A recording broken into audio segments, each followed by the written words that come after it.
এই সরকার আসার পর থেকে দেশের যেন শনির সাড়ে সাতি লেগেছে।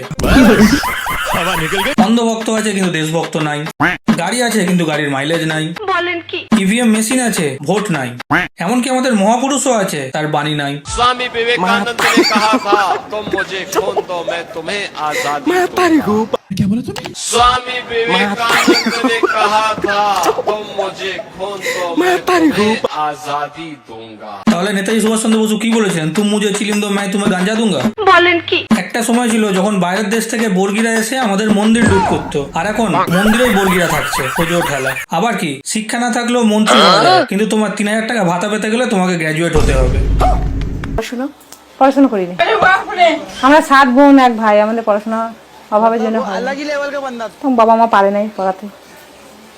সেই মানে চেষ্টাটা হয়তো ছিল না যে পড়াতে স্কুল যেতে হবে, স্কুলে পাঠাতে হবে, এরকমটা ছিল না।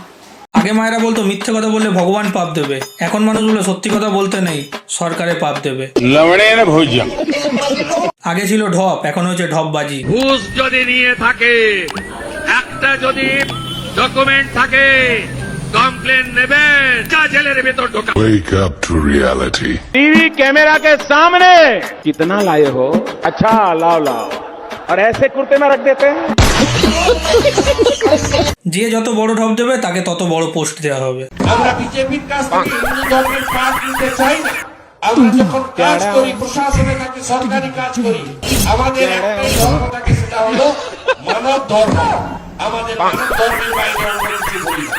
আমরা বিজেপি আর এত কিছু উন্নয়ন দেখার পরও তোমরা বলো অন্ধভক্ত, তাহলে তোমরা দেশদ্রোহী। তোমার বাড়ি বাংলাদেশে নয়তো পাকিস্তানে। পরিবর্তন ভালো লাগেছে তো লবণে ভোজ্য।